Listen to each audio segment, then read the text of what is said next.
बिस्मिल्लाहिर्रहमानिर्रहीम अस्सलाम वालेकुम। Things you don't know about की आज के एपिसोड में हम बात करेंगे नॉर्थ कोरिया के बारे में।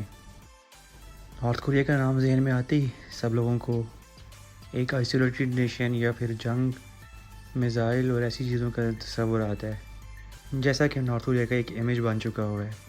लेकिन आज की इस वीडियो में हम ना सिर्फ पॉजिटिव एस्पेक्ट बल्कि नेगेटिव एस्पेक्ट दोनों डिस्कस करेंगे नॉर्थ कोरिया के बारे में, और इस कंट्री की ग्राउंड रियलिटीज़ क्या हैं, क्या सिस्टम यहाँ पर होता है और यहाँ पे टूरिस्ट की अट्रैक्शन के लिए क्या क्या चीज़ें हैं, किस हद तक टूरिस्ट फ्रेंडली है ये कंट्री, यहाँ पर आप जा सकते हैं या नहीं जा सकते, हिस्ट्री क्या है, कैसे नॉर्थ कोरिया वजूद में आया, इससे पहले क्या क्या हालात देख चुके हैं नॉर्थ कोरिया की आवाम, वहाँ की आवाम के ज़िंदगी के हालात क्या हैं। इस तरह की सारी बातें हम आज की वीडियो में डिस्कस करेंगे। इससे पहले अगर आपने चैनल को सब्सक्राइब अभी तक नहीं किया तो आपसे रिक्वेस्ट है कि चैनल को सब्सक्राइब करें, बेल आइकन प्रेस करें ताकि फिर हर वीडियो का नोटिफिकेशन आपको आ सके और आप हमारे तमाम वीडियोस को देख सकें। नॉर्थ कोरिया एक आइसोलेटेड नेशन है जिसके बारे में दुनिया को इतना मालूम नहीं। इसकी वजह से लोगों को इंटरेस्ट है कि नॉर्थ कोरिया के बारे में जानें और नॉर्थ कोरिया के क्या हालात हैं उनके बारे में लोगों को आगाही हो। तस्वीर में मौजूद किम को आप तो जानते ही हैं, जो कि नॉर्थ कोरिया के सुप्रीम लीडर हैं या नॉर्थ कोरिया के करता धरता हैं, हेड ऑफ स्टेट हैं, सदर हैं, जो भी कह लें, नॉर्थ कोरिया के सब कुछ यही हैं, किम जोंग। कोरियन वॉर की बात करेंगे, 1950 में कोरियन वॉर हुई थी, जिसके बाद से नॉर्थ कोरिया ज़्यादा हिस्ट्री में इम्पॉर्टेंट हो गया। 1950 में नॉर्थ कोरिया ने अटैक कर दिया था साउथ कोरिया पे। पहले छोटे मोटे बॉर्डर पे क्लैशेस हुए, लेकिन उसके बाद फिर ये जंग का दायराकार फैल गया और पूरे मुल्क में जंग फैल गई थी नॉर्थ कोरिया और साउथ कोरिया में।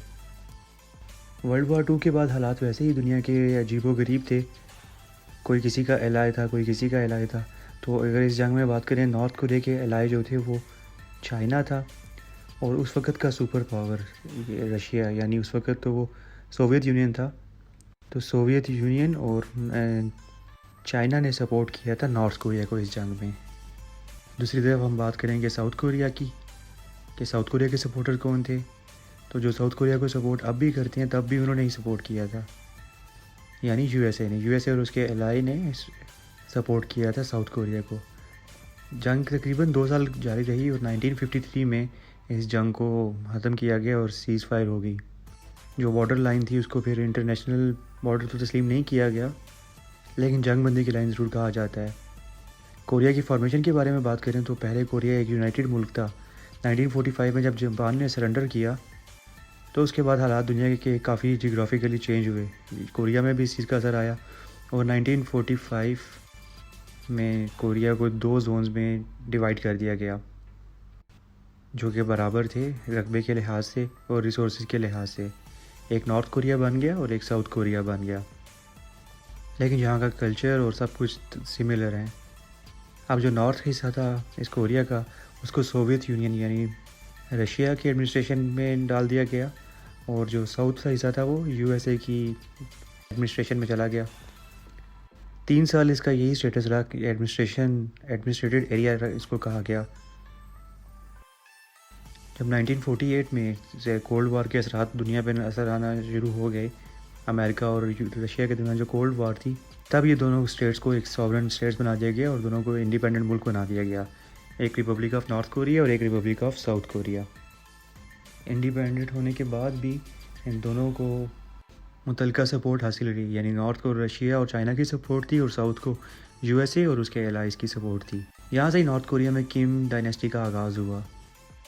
नॉर्थ की जो सोशलिस्ट स्टेट बनी 1948 में, उसके सुप्रीम लीडर बने किम और यूँ नॉर्थ कोरिया में बाकायदा किम डायनेस्टी का आगाज़ हुआ, जो कि अभी तक जारी है।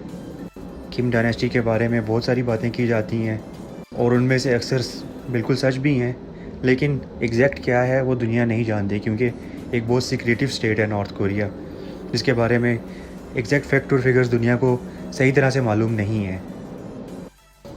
48 में दोनों कोरिया आज़ाद तो हो गए, अलग अलग मुल्क बन गए, अपनी अपनी उनकी हुकूमतें थी, अपने अपने सरबराहान थे, लेकिन दोनों कोरिया वाले अभी भी ये मानते हैं कि वो यूनाइटेड कोरिया हैं।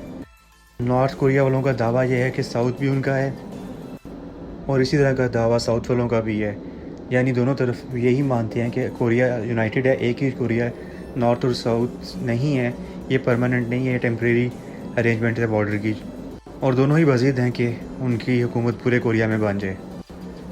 एक इंटरेस्टिंग फैक्ट आपको बताता चलूँ कि 1984 में साउथ कोरिया में बहुत सारे फ्लड आए थे। उस फ्लड की वजह से कहत का समा हो गया था और बहुत इंसानी जानों का ज़या हुआ था। तब नॉर्थ कोरिया ने ह्यूमैनिटेरियन एड्स भेजी थी, खाना और दवाइयाँ भी शामिल थी। आप कुछ यूनिक फीचर्स के बारे में बात करेंगे नॉर्थ कोरिया की। नॉर्थ कोरिया में अक्सर विंड पावर्ड बिल्डिंग्स हैं। इधर के टीवी चैनल सिर्फ 3 हैं, इसके अलावा कोई भी टीवी चैनल आप ना देख सकते हैं ना यहाँ पे आता है।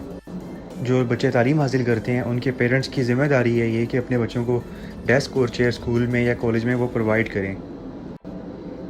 पावर आउटेजेस बहुत ज़्यादा हैं। रात को अक्सर नॉर्थ कोरिया बगैर बिजली के होता है, जैसा कि आप सैटेलाइट इमेज में देख लें। साउथ कोरिया में भी और चाइना में भी लाइट्स हैं, जबकि नॉर्थ में अंधेरा है। लॉ के मुताबिक हर 5 साल बाद यहाँ पे इलेक्शन होते हैं, लेकिन ये दुनिया जानती है कि इलेक्शन क्या होते हैं और इलेक्शन का रिज़ल्ट भी फिर क्या निकलता है। रूल्स एंड रेगुलेशंस के हिसाब से ये कंट्री बहुत स्ट्रिक्ट है। यहाँ पे बात करें वेबसाइट्स की तो सिर्फ 28 वेबसाइट्स हैं जो कि एक्सेसिबल हैं पब्लिक को, और यहाँ पे कंप्यूटर रखने की भी हर एक को इजाज़त नहीं है। गवर्नमेंट ऑफिशियल्स या फिर कुछ सिविलियंस भी रख सकते हैं, लेकिन बहुत सारी रिक्वायरमेंट्स पूरी करने के बाद। नॉर्थ कोरिया वालों को बाहर का कपड़े पहनने की इजाज़त नहीं है, वो वही चीज़ पहनेंगे जो कि उनके मुल्क में बनती है। इसी तरह कुछ गिनती के 27-28 हेयर स्टाइल हैं, उन्हीं में से आप हेयर कट करवा सकते हैं। इसके अलावा किसी भी किस्म का हेयर कट करवाने की भी इजाज़त नहीं है नॉर्थ कोरियंस को। यहाँ पे ये सिचुएशन है कि पब्लिक एग्जीक्यूशन बहुत कॉमन है ताकि लोगों में डर कायम रहे। नॉर्थ कोरिया का टाइम जोन भी अपना है और उनका टाइम अपना है, जो कि बाकी दुनिया से काफ़ी हद तक डिफरेंट है। यहाँ पे इनके फाउंडर की डेड बॉडी को ममीफाई करके पब्लिक डिस्प्ले के लिए रखा गया है, लोग उसको देखते हैं, एक उनका मॉन्यूमेंट है। टाइम की तरह नॉर्थ कोरिया का कैलेंडर भी अपना है, जो कि स्टार्ट हुआ था इनके फाउंडर की डेथ के बाद से।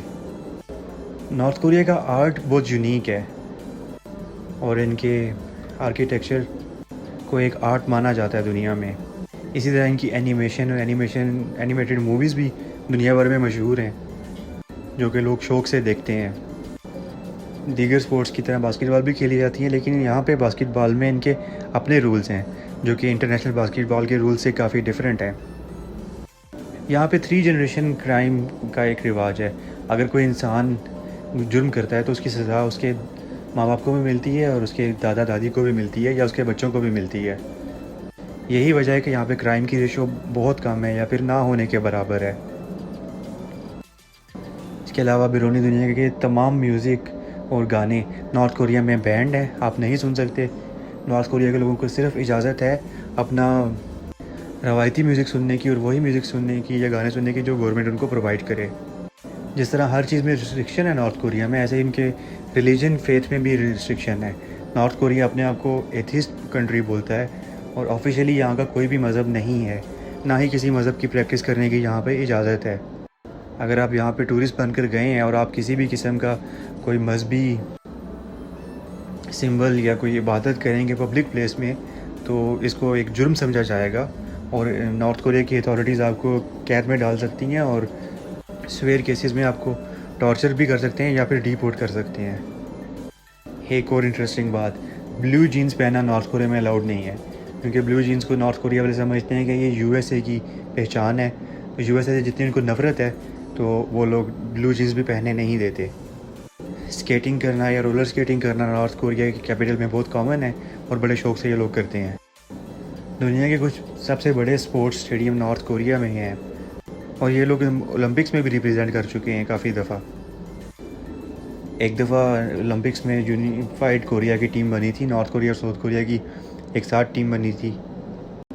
आइसोलेशन होने के बावजूद यहाँ पे जदीद दुनिया की तरह के पार्क हैं, वाटर पार्क हैं, जो कि काफ़ी फेमस वाटर पार्क्स हैं। रिसोर्सेज की कमी के बायस नॉर्थ कोरिया में ह्यूमन वेस्ट को भी फर्टिलाइज़र के तौर पे इस्तेमाल किया जाता है। यहाँ पे आपको नज़र आएंगी ऐसी गाड़ियाँ भी जो कि लकड़ी जलाकर उनको ईंधन दिया जाता है और वो चलती हैं। यहाँ पे कैपिटल सिटी में रहने के लिए कुछ रेगुलेशंस हैं, उनको फॉलो करना पड़ता है। अगर आप कैपिटल में रहते हैं तो उसके लिए आपको गवर्नमेंट से स्पेशल परमिशन लेनी पड़ेगी। इवन अगर आपने कैपिटल सिटी से बाहर जाना है तो भी आपको गवर्नमेंट से एक परमिशन या सर्टिफिकेट लेकर फिर बाहर ट्रैवल करने की इजाज़त है, उसके बगैर आप नहीं जा सकते। एयर कोरियो यहाँ की ऑफिशियल एयरलाइन है और नॉर्थ कोरिया का अपना एक इंटरनेशनल एयरपोर्ट भी है जिसको रिसेंटली अपग्रेड किया गया है और इंटरनेशनल स्टैंडर्ड के मुताबिक है। लेकिन कई मुल्कों से यहाँ की डायरेक्ट फ़्लाइट्स नहीं आती, तो ज़्यादातर फ़्लाइट्स यहाँ पे वाया चाइना ही आती हैं। नॉर्थ कोरिया अपनी इकॉनमी का एक बड़ा हिस्सा मिलिट्री पे स्पेंड करता है, क्योंकि हालत जंग में है कोरिया हर वक्त ही, और ये न्यूक्लियर वेपन्स बनाने का भी कैपेबल है और अनडिक्लेयर्ड न्यूक्लियर पावर है नॉर्थ कोरिया। अगर टूर पे आपने जाना है नॉर्थ कोरिया के, तो आप इसको भूल जाएं कि आपने इंडिपेंडेंटली यहाँ पे ट्रैवल करना है, बल्कि आपको किसी ऑथराइज्ड टूर एजेंसी से या ट्रैवल एजेंसी से टूर बुक करना पड़ेगा। उसके बाद ही आप नॉर्थ कोरिया में जा सकते हैं, और जो उनके रूल्स और रेगुलेशंस होंगे उनको अगर आपने फॉलो ना किया तो आपके लिए प्रॉब्लम भी हो सकती है, क्योंकि अगर आप फॉलो नहीं करेंगे, कोई अपने टूर आइटनरी से हट के काम करेंगे, तो हो सकता है कि आपको या आपके टूर गाइड को या आप दोनों को सज़ा दी जाए, या कैद कर लिया जाए, या पब्लिक एग्जीक्यूशन की जाए, या डिपोर्ट कर दिया जाए, या फिर टॉर्चर किया जाए। ये सज़ा आपको भी मिल सकती है और आपका जो टूरिस्ट गाइड होगा उसको भी ये सज़ा मिल सकती है। तो इसलिए इस चीज़ का बड़ा ध्यान रखना पड़ेगा कि अगर आपने जाना है तो कुछ भी एक्स्ट्रा नहीं करना आपने। यहाँ पे ज़्यादा सवाल पूछने को भी कंट्री के लॉ के ख़िलाफ़ समझा जाता है और आपको शायद डिपोर्ट भी कर दिया जाए इस बात के ऊपर भी। इन सारे फैक्ट्स के बावजूद भी नॉर्थ कोरिया एक फैसिनेटिंग कंट्री है और दुनिया भर से बहुत सारे टूरिस्ट यहाँ पे जाना चाहते हैं, इसके बारे में जानना चाहते हैं कि यहाँ पे ऐसा क्या है कि जो दूसरी दुनिया से बिल्कुल डिफरेंट है। और बहुत सारे टूरिस्ट अब जाते भी हैं नॉर्थ कोरिया में, लेकिन जब आप नॉर्थ कोरिया में जाते हैं तो यहाँ के सिक्योरिटी पर्सनल बहुत क्लोजली मॉनिटर करते हैं आपकी सारी एक्टिविटीज़ को। ना सिर्फ एक्टिविटीज़ बल्कि आपके कन्वर्सेशंस जो हैं उनको भी वो क्लोजली मॉनिटर करते हैं। आगे चल के मैं आपको बताऊंगा कि as a tourist, foreign tourist, आप पे क्या क्या रिस्ट्रिक्शंस हैं वहाँ पर और आप क्या कर सकते हैं क्या नहीं कर सकते। नॉर्थ कोरिया में होटल रूम्स, टेलीफोन, सब कुछ मॉनिटर होता है अगर आप टूरिस्ट हैं, और गवर्नमेंट को पूरी इजाज़त है कि वो आपकी पर्सनल बिलोंगिंग की तलाशी भी लें, और वो किसी भी टाइम ऐसा कर सकते हैं। अगर आप इस चीज़ के लिए ज़हनी तौर पर तैयार हैं तभी आप यहाँ पर जाने का रिस्क लें। यहाँ आपने जाना है अगर टूरिस्ट बन के, तो आप इस चीज़ को जहन में रखें कि ह्यूमन राइट्स या पर्सनल स्पेस पर ऐसा कोई भी कॉन्सेप्ट यहाँ पे नहीं है, बल्कि आपके लिए मैंडेटरी है कि आपने यहाँ का हर रूल मानना है, और जो इनके लिए रूल सेट हैं उनमें से आप ज़रा भी 1 इंच भी इधर उधर नहीं हो सकते। अगर ये सब पे आपका जहन मानता है तभी आपको एडवाइस किया जाता है कि आप नॉर्थ कोरिया में जाएँ, वरना ना जाएँ, क्योंकि अगर आप रूल तोड़ने वाले हैं तो ये कंट्री फिर आपके लिए नहीं है। गवर्नमेंट ना सिर्फ आपका वहाँ पे हर मूवमेंट कंट्रोल करती है, बल्कि जो आपकी ट्रैवल आइटनरी है वो भी गवर्नमेंट से अप्रूव होकर आपको आती है कि आपने कहाँ जाना है, कहाँ नहीं जाना, कैसे जाना है, किस वक्त जाना है। सब कुछ एक डिसिप्लिन और प्लान के तहत होता है।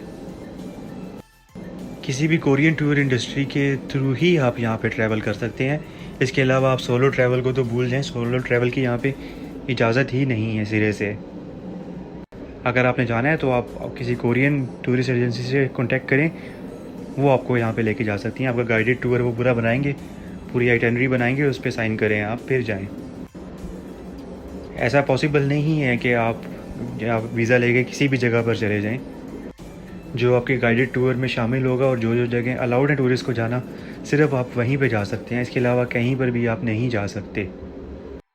यहाँ तक कि आपको अपना होटल रूम भी छोड़ने की इजाज़त नहीं है। आप अपने टूरिस्ट गाइड के अलावा अपना होटल रूम भी छोड़ नहीं सकते, और पब्लिक ट्रांसपोर्ट आपको यूज़ करना बिल्कुल भी अलाउड नहीं है किसी भी सूरत में, क्योंकि आइसोलेटेड रखा जाता है। वो गवर्नमेंट नहीं चाहती कि आप लोकल से इंटरेक्ट करें, किसी भी किस्म का आपका लोकल से कोई रब्ता हो। इसकी वजह से पब्लिक ट्रांसपोर्ट भी आप नहीं यूज़ कर सकते यहाँ पे ट्रैवल करते हुए। ऐसे टूरिज़म की पोटेंशियल की बात करें अगर, तो यहाँ पे काफ़ी कुछ है जो टूरिस्ट के अट्रैक्शन का सबब बनता है। यहाँ पे बीचेज़ हैं, कई बीचेज़ बिल्कुल इंटरनेशनल स्टैंडर्ड और मॉडर्न स्टैंडर्ड्स के मुताबिक हैं। यहाँ की खूबसूरत बीचेज़ में कई बीचेज़ पे रिजॉर्ट भी बने हुए हैं, और कुछ बीचेज़ बिल्कुल आइसोलेटेड और पुरसुकून है। हाई राइज बिल्डिंग्स भी मिलेंगी आपको जदीद दुनिया की तरह। यहाँ पर क्रिस्टल क्लियर वाटर भी मिलेगा, पहाड़ भी मिलेंगे, माउंटेन रिजॉर्ट्स मिलेंगे, स्कीइंग वगैरह एरिया मिलेंगे अगर आप विंटर में जाते हैं तो। गोया कि यहाँ पे हर किस्म का लैंडस्केप है और बड़े पीसफुल साइट्स भी हैं। प्रेसिडेंट डोनाल्ड ट्रंप ने अपने पिछले दौरे हुकूमत में कोशिश की थी कोरिया की पीस डील करवाने की, और काफ़ी हद तक वो कामयाब भी हो गए थे। उनका मकसद ये था कि जो हालत जंग में रहते हैं कोरियंस हर वक्त, इस चीज़ से बाहर निकलें। और डोनाल्ड ट्रंप भी पहले यूएस प्रेसिडेंट थे जिन्होंने नॉर्थ कोरिया की ज़मीन पर कदम रखा। साउथ कोरिया और नॉर्थ कोरिया के बिटवीन जो बफर जोन है, नो वार जोन है, वहाँ पे ट्रंप गए थे और नॉर्थ कोरिया के सुप्रीम लीडर किम से उन्होंने मुलाकात की और उनकी रिक्वेस्ट पे उन्होंने नॉर्थ कोरिया के सरहद में भी अपना कदम रख दिया। एक तरफ हम देखते हैं साउथ कोरिया जो कि उनका नेबर है, वो दुनिया के फर्स्ट वर्ल्ड कंट्रीज़ में आता है और दुनिया एक मॉडर्न तरीन मुल्क है, जबकि नॉर्थ कोरिया इससे तकरीबन अपोजिट है। को कुछ डेवलपमेंट तो उनके पास है लेकिन बेसिक इंसानी फैसिलिटीज़ वहाँ पर नहीं है उस तरह से। फिर अगर आप टूरिस्ट बनकर गए हैं तो आपका पासपोर्ट सिक्योरिटी रीजंस की वजह से आपका टूर गाइड ले लेगा। इस पूरे टूर के दौरान आपके पास आपका पासपोर्ट नहीं होगा और आपको वो बाकी डू एंड डोंट्स के बारे में भी बताएगा कि आपने टूर के दौरान क्या करना है और क्या नहीं करना। एयरपोर्ट पे इमिग्रेशन हुकाम को ये पूरा इख्तियार हासिल है कि अगर वो समझें तो आपका मोबाइल भी छीन सकते हैं। जब आप वापस जा रहे होंगे तब आपको आपका मोबाइल वापस मिलेगा। तो ज़रूरी नहीं है कि आप अपना मोबाइल फ़ोन लेकर इस कंट्री में जाएं, या अगर आप मोबाइल ले भी गए हैं तो वापसी पे आपका मोबाइल थॉरली चेक किया जाएगा, उसके बाद आपको अलाउ किया जाएगा कंट्री से बाहर जाने का। किसी भी तरह मुमकिन नहीं है आपके लिए ये जानना वहाँ पे कि जो लोग लोकल हैं वहाँ के, उनके हालात ज़िंदगी क्या हैं, वो क्या सोचते हैं या उनके साथ क्या हो चुका है। किसी भी तरह से ये अलाउड नहीं है। ना इनकी लोकल कम्युनिटी में इतनी हिम्मत है कि वो किसी फॉरेनर से बात करें, और ना ही यहाँ के अथॉरिटीज़ आपको ऐसा कुछ करने देंगी। सिर्फ ऑथराइज साइट्स पे आप जाएंगे और सिर्फ आपको इजाज़त होगी अपने टूरिस्ट गाइड से बात करने की, इसके अलावा किसी से बात नहीं कर सकते। आपने शॉपिंग कहाँ से करनी है वो भी पहले से डिसाइडेड होगा, उसके अलावा आप किसी शॉप पे शॉपिंग करने भी नहीं जा सकते। कुछ ही अप्रूव्ड शॉप्स हैं जहाँ पे शॉपिंग करने की इजाज़त है टूरिस्ट को। होटल रूम्स यहाँ पे अच्छे हैं, मॉडर्न है, 5 स्टार होटल्स भी हैं, कुछ इंटरनेशनल चेन्स भी मौजूद हैं यहाँ पर। लोकल्स के ट्रैवल करने के लिए यहाँ पे ट्रेन सर्विसेज भी है जो कि पूरे कंट्री को कवर करती हैं और अच्छा डेवलप्ड रेलवे नेटवर्क है इनका। लेकिन याद रखें सिर्फ अपने लोगों के लिए है इनके। एक और बात का आप ख्याल रखें कि आपने अगर रूल वहाँ पे तोड़ा तो ज़रूरी नहीं है आप, बल्कि आपका जो टूर गाइड है वो भी ट्रबल में आ सकता है और किसी भी तरह की उसको सज़ा मिल सकती है। कैद भी उसे कर सकते हैं, जुर्माना कर सकते हैं, उसका लाइसेंस भी कैंसिल कर सकते हैं, या इंतहाई ख़तरनाक केसेस में क्या ये भी कर सकते हैं कि वो उसको टॉर्चर करें। यहाँ ज़रूरी है कि अगर आप किसी भी जगह पे जाएं तो उस कंट्री के बारे में, नॉर्थ कोरिया के बारे में अच्छी बात ही करें और हर जगह की तारीफ़ करें और यहाँ के सुप्रीम लीडर की स्पेशली आप तारीफ़ करें, तभी आप अपना सक्सेसफुली टूर जो यहाँ का है वो कंप्लीट कर सकते हैं, वरना आपके लिए प्रॉब्लम भी हो सकती है। कुछ नॉर्म्स हैं यहाँ के बारे में ट्रैवल करने के लिए, जो इनके नेशनल मॉन्यूमेंट्स हैं इंपॉर्टेंस के, वहाँ पे आपको फूल भी चढ़ाने होते हैं 2 या 3 दफ़ा आपके पूरे टूर के दौरान, और सिम्बॉलिकली थोड़ा सा आपको झुकना भी होता है एज अ रिस्पेक्ट इनके स्टैचूज़ के सामने। उनके सुप्रीम लीडर जो जिन्होंने फाउंड किया था नॉर्थ कोरिया, उनके स्टैचू के आगे थोड़ा सा झुकना भी आपके लिए फ़र्ज़ है यहाँ पे जाके।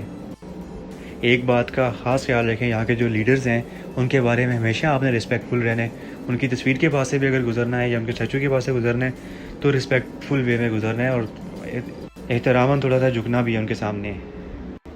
ये क्रिमिनल एक्ट है नॉर्थ कोरिया में कि अगर आप इनके करंट सुप्रीम लीडर के बारे में कुछ गलत बोलेंगे या उनके फॉर्मर लीडर्स के बारे में कुछ गलत बोलेंगे या उनकी डिसरिस्पेक्ट करेंगे, बहुत सख्त चार्जेस हैं इसके ऊपर, आप ट्रबल में आ सकते हैं ऐसा करने से। आपको यहाँ पे सारी ट्रांजैक्शन कैश में करनी पड़ेंगी और इनकी लोकल करेंसी में करनी पड़ेंगी। अनऑथराइज ट्रांजैक्शन करेंगे या अनऑथराइज स्टोर से जाके कोई चीज़ खरीदेंगे तो इस बात पे आपको हैवी जुर्माना हो सकता है, कैद हो सकती है, या फिर आपको इमीडिएटली डिपोर्ट भी किया जा सकता है। तो इस बात का भी ख़ास ख्याल रखना है आपने कि ट्रांजैक्शन इनकी करेंसी में हो और ऑथराइज स्टोर्स में ही हो। यहाँ पे हर जगह की पिक्चर्स लेने की भी इजाज़त नहीं है टूरिस्ट को, बल्कि आपका टूर गाइड आपको बताएगा कि आप कहाँ पिक्चर ले सकते हैं और कब ले सकते हैं। इसके अलावा कोई भी पिक्चर आपने नहीं लेनी। ये सारे यहाँ के रूल्स हैं जो कि एक स्ट्रिक्ट डिक्टेटरशिप शो करती है, और मेरे ख्याल में दुनिया की शायद सबसे स्ट्रिक्ट डिक्टेटरशिप नॉर्थ कोरिया में ही है इस वक्त। और हम नहीं जानते कि वहाँ के लोकल लोगों के क्या तासुरात हैं इस बारे में, वो खुश हैं या नहीं खुश। फार्मिंग भी यहाँ के लोकल लोग करते हैं, एक उनका कॉमन ऑक्यूपेशन है। जैसा कि मैंने स्टार्ट में बताया कि नॉर्थ कोरिया में जाने के लिए बेस्ट वे ये है कि आप चाइना से जाएं। चाइना से बाय ट्रेन भी जा सकते हैं और बाय एयर भी जा सकते हैं। दोनों तरह से ऑप्शन आपके पास अवेलेबल है, लेकिन आपको बहरहाल अगर जाना है तो कोई चाइना से ही जाएं, यही बेस्ट रूट है। एज अ टूरिस्ट आप यहाँ पे बॉर्डर एरिया भी विज़िट कर सकते हैं, इसमें कोई कबाहत नहीं है, आपका टूर गाइड आपको ले जाएगा। फिर इनका बफर जोन भी जा सकते हैं आप। जैसा कि मैंने पहले भी बताया कि नॉर्थ कोरिया की फॉर्मेशन में चाइना और रशिया का हाथ था। अभी भी इन दोनों कंट्रीज़ के काफ़ी अच्छे ताल्लुकात हैं नॉर्थ कोरिया के साथ। चाइना इनका इमीडिएट नेबर है और चाइना ही एक वाहिद कंट्री है जो कि बैरूनी दुनिया में नॉर्थ कोरिया के साथ किसी भी किस्म का रब्ता करने में काम आता है। पे पाबंदियाँ हैं और इनके डिप्लोमेटिक ताल्लुकात नहीं हैं अक्सर ममालिक के साथ, तो चाइना के ज़रिए ही आप नॉर्थ कोरिया से बात कर सकते हैं। या चाइना ही कह रहे हैं कि एक मीडिएटर है नॉर्थ कोरिया और बाकी दुनिया के बीच में। लेकिन रशिया के साथ भी इनके ताल्लुकात ज़रूर हैं। फिर हम दोबारा बात करेंगे कुछ पीसफुल एरियाज़ के बारे में, यहाँ पे हिली एरियाज़ के बारे में। हम बात करेंगे यहाँ के मौसम के बारे में। यहाँ का मौसम ज़्यादातर ठंडा होता है, सर्दियों में तो तकरीबन पूरे मुल्क में बर्फ़ पड़ती है और टेम्परेचर फ्रीजिंग पॉइंट से भी नीचे होता है। गर्मियों में भी प्लेजेंट होता है। फ़ॉरेन टूरिस्ट यहाँ पे अब आना शुरू हो गए हैं, काफ़ी क्यूरियोसिटी में आते हैं यहाँ पे, लेकिन स्ट्रिक्टली उनको फॉलो करनी पड़ती सारी चीज़ें। लकीली अगर आप ऐसे किसी नेशनल हॉलीडे के मौके पे चले गए हैं नॉर्थ कोरिया में, तो पब्लिक सेलिब्रेशन में आप शामिल हो सकते हैं। जो मास डांस होता है वहाँ पे, वो बड़ा कॉमन है वहाँ का, और उसमें आप अच्छा खासा एंजॉय कर सकते हैं। लेकिन याद रखना है कि उस डांस में हिस्सा लेते हुए भी आपको किसी लोकल से बात नहीं करनी, ना ही उनसे बात करने की कोशिश भी करनी है। उनकी मिलिट्री परेड भी बड़ी शानदार होती है। अगर आप किसी ऐसे मौके पर चले गए हैं और आपको देखने का मौका मिल गया तो बहुत अच्छी एक नज़ारा होता है, आप देख सकते हैं उसको। नॉर्थ कोरिया का सबसे जो मुक़द्दस मुकाम माना जाता है वो सन पैलेस है, जो कि किम डायनेस्टी से रिलेटेड है। एक इम्पॉर्टेंट साइट है आपके विज़िट करने के लिए भी। प्लस अगर आप वहाँ पे गए हैं तो आपने वही भी अपनी जो रिस्पेक्ट है या उनके जो नॉर्म्स हैं उनको फॉलो करना है। रिसेंटली नॉर्थ कोरिया ने अपने कैपिटल सिटी के लिए एरियल व्यू के शौकीनों के लिए हेलीकॉप्टर सर्विस का आगाज़ किया है। आप सस्ते में हेलीकॉप्टर सर्विस लेके कैपिटल सिटी का ओवरव्यू ले सकते हैं। एक अच्छा टाइम पास है और अच्छी एक्टिविटी है ये। कैपिटल सिटी बहुत प्यारा है और कलरफुल बिल्डिंग्स भी आपको नज़र आएंगी, अच्छी अच्छी रोड्स नज़र आएंगी। दुनिया के किसी भी बड़े शहर की तरह देखने में ये शहर बहुत अच्छा लगेगा। बहुत कलरफुल सा कल्चर है इनका, और इनके कैपिटल सिटी में भी आपको कलर्स और आर्ट्स का जो काम है वो नज़र आता रहेगा। वीडियो एंड करने से पहले आपको मैं दिखाता हूँ कुछ वहाँ की रियल टाइम फुटेजेस हैं जो कि टूरिस्ट ने बनाई हैं, जिससे आपको थोड़ा सा वहाँ की नॉर्मल लाइफ के बारे में अंदाज़ा हो जाएगा कि वहाँ पे लोग कैसे मूव करते हैं, क्या क्या चीज़ें हैं वहाँ पे। वेट करें वीडियो का, आगे एक छोटी सी वीडियो है जिसको आप खुद देख सकते हैं। नॉर्थ कोरिया, ये पब्लिक डांस सेलिब्रेशंस हो रही हैं नेशनल हॉलीडे के मौके पर। इनका ट्रेडिशनल डांस है, सारे पब्लिक इसमें शामिल होते हैं। आप एज अ टूरिस्ट भी इजाज़त लेके शामिल हो सकते हैं इस डांस में, इस सेलिब्रेशन में। ये लैंडिंग के वक्त की एक वीडियो है नॉर्थ कोरिया की कैपिटल पे। आप एयरपोर्ट पे जब लैंड करते हैं तो ये व्यू होता है वहाँ का। उसके बाद आप इमिग्रेशन के और सारे फॉर्मेलिटीज़ पूरी करने के बाद अपने होटल में चले जाएं। वहाँ पर आपका टूर गाइड आपको सारा बता देगा कि आगे आपका क्या आइटनरी है। होटल जैसे मैंने पहले भी बताया मॉडर्न है, आप इस वीडियो में भी देख सकते हैं। अभी रिसेंटली नॉर्थ कोरिया अपना इमेज चेंज कर रहा है पब्लिक में, एक सॉफ्ट इमेज भी पेश कर रहा है और एक टूरिस्ट फ्रेंडली कंट्री का भी इमेज पेश कर रहा है, जिसकी वजह से काफ़ी स्टेप्स भी यहाँ पे लिए गए हैं। ये भी इनका एक लैंडमार्क टावर है, आइकॉनिक टावर है। ये भी टूरिस्ट की आइटनरी का हिस्सा होता है। ये होटल के रूम से शाम के वक्त का नज़ारा है। इस वक्त गालिबन पावर आउटेजेस थे तो इतनी लाइट्स नहीं नज़र आएंगी आपको। बहरहाल यहाँ पे आपको ट्राम भी नज़र आएगी, इसके अलावा आपको अम्यूज़मेंट पार्क्स भी नज़र आएंगे और देखने में लोग यहाँ के काफ़ी आपको खुश नज़र आएंगे। अंदर से वो क्या सोचते हैं वो किसी को भी मालूम नहीं है, ना कोई जान सकता है। ये देखें यहाँ पे इनके लीडर्स को एज अ रिस्पेक्ट शो कर रहे हैं लोग। रोलर कोस्टर और बाकी अम्यूज़मेंट राइड्स भी काफ़ी हैं यहाँ पे, पार्क्स इंटरनेशनल स्टैंडर्ड के मुताबिक बने हुए हैं यहाँ पे। और नॉर्थ कोरिया में न्यू ईयर सेलिब्रेशन भी बड़े तमाम के साथ मनाई जाती हैं। इस वीडियो में आप देखें न्यू ईयर के फायरवर्क्स हो रहे हैं इनकी कैपिटल सिटी में। अपना न्यू ईयर भी मनाते हैं और अभी रिसेंटली इन्होंने न्यू ईयर जनवरी को भी मनाना शुरू कर दिया, 1 जनवरी को भी। ये थी इन्फॉर्मेशन नॉर्थ कोरिया के बारे में जो हमने अब तक पहुंचाई है। वीडियो या ये इन्फॉर्मेशन पसंद आई होगी तो चैनल को सब्सक्राइब करें, नोटिफिकेशन ऑन करें, कमेंट करें और थिंग्स यू डोंट नो कि अगले एपिसोड के बारे में आप किस कंट्री के बारे में जानना चाहते हैं, कमेंट्स में अपनी ओपिनियन ज़रूर बताएं। हम पूरी कोशिश करेंगे कि आपकी पसंद को मद्देनज़र रखते हुए उस कंट्री के बारे में भी हम आपको इन्फॉर्मेशन दें अपनी किसी एपिसोड में। अपना ख्याल रखिएगा। अल्लाह हाफ़िज़।